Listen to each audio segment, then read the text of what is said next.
জি। ইস্তেখারার সংজ্ঞা কি? ইস্তেখারার শাব্দিক অর্থ বলেছি, তার থেকে সংজ্ঞা অনেকটাই বুঝতে পেরেছেন। ইস্তেখারার শাব্দিক অর্থ বললাম কি? ইস্তেখারা মানে খায়ের তলব করা, মানে কল্যাণ চাওয়া, কল্যাণ কামনা করা। সংজ্ঞায় তালাবো খায়রিল আমরাইনি, দুটোর একটা হবে। আপনি যে কাজটা করতে যাচ্ছেন সেটাতে ভালো হবে, না হয় মন্দ হবে। তাহলে ইস্তেখারার উদ্দেশ্য হচ্ছে, ইস্তেখারা বলা হয় দুই কাজের মধ্যে, দুটোর মধ্যে করব অথবা করব না, দুটো কাজ। করব একটা কাজ আর করব না এটা একটা কাজ, নেগেটিভ কাজ। দুই কাজের মধ্যে যেটাতে কল্যাণ আছে সেই কল্যাণটি কামনা করা, তালাবু খায়রিল আমরাইন। আর এটা কার কাছে? আল্লাহ পাকের কাছে। ওয়াতাকুনু মা আল্লাহ আযজা ওয়া জাল্লা, মহান আল্লাহর কাছে এটি হবে।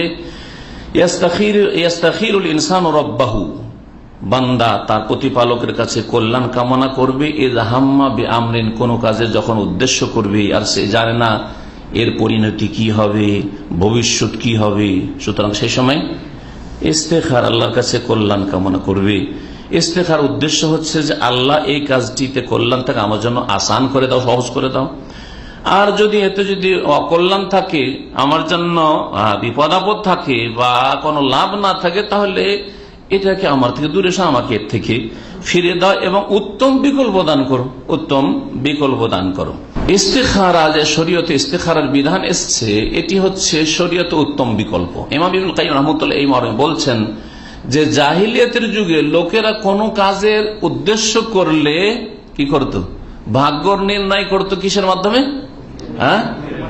তীরের মাধ্যমে। আর ইস্তিকসাম বিল আজলাম কোরআনে কারিমে বলা হয়েছে, ইন্নামাল খামরু ওয়াল মাইসিরু ওয়াল আনসাবু ওয়াল আজলাম ওয়াল আজলাম রিজসুম মিন আমালিশ শাইতান। খামর মদ, ওয়াল মাইসির জুয়া, ওয়াল আনসাব আর প্রতিমা পূজা, ওয়াল আজলাম আর ভাগ্য নির্ণয় করা, যে তীর দেখি এটা ভালোর তীর, এটা হচ্ছে মন্দের তীর, এটাতে করো এটাতে করিও না, ওরা তীরে লিখে রাখতো। আর তীরের যে আপনার যেটা পকেট আছে তাতে বের করতো, আর ব্যাগ থেকে বের করতো, আর বের করে যেটা বেরোলে এই ভালো হবে। যেমন আজকাল যদি কেউ কার লটারি, লটারি তো লটারি জায়েজও হইতে পারে, না জায়েজ। লটারি মানে জোয়া নেই, লটারি মানে দেখি কার ভাগ্যে উঠে।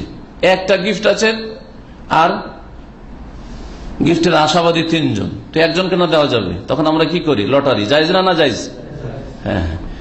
কিন্তু আমি কাজ করব কি করব না, এই সময়টায় দেশে যাব কি যাব না, একটাতে লিখবো যাবো আর একটাতে যাবো না, দিয়ে উঠাবো, উঠানোর পরে দেখলাম যে হ্যাঁ যাবো, চলে যাবো, এটা জায়েজ? হারাম। এটা হচ্ছে আজলাম, ভাগ্য নির্ণয় করা, সেটা তীরের মাধ্যমে হোক, জাহিলিয়াতের যুগের মতো, অথবা কাগজে লিখে হোক, আর যে কিছু দিয়ে হোক। জাহিলিয়াতের যুগে এইরকম করত। ইসলাম যখন আসলো তখন ইসলাম প্রত্যেক মন্দ কাজের উত্তম বিকল্প দিয়েছে। এমন কোন জায়গা নেই, এমন কোন ক্ষেত্র নাই যেই ক্ষেত্রে আল্লাহ একবারে টোটাল রাস্তাই বন্ধ করে দিয়েছে, এমনটা নেই।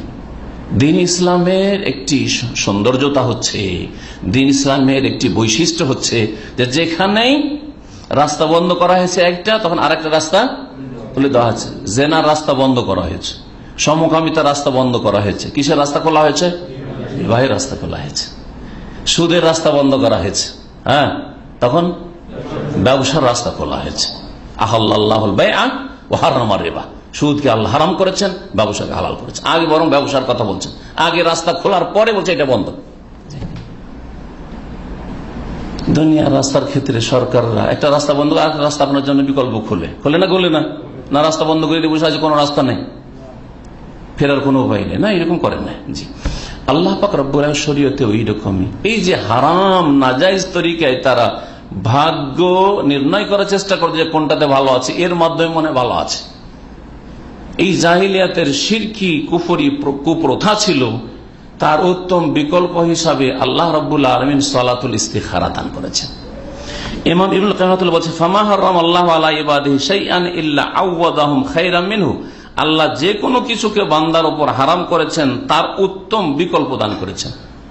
শুকরের গোস্ত, কুকুর গোস্ত হারাম করলে আল্লাহ আমাদের জন্য গবাদি পশু, গরু, উট, খাসি, দম্বা, মেষ খান না, ঠিক না?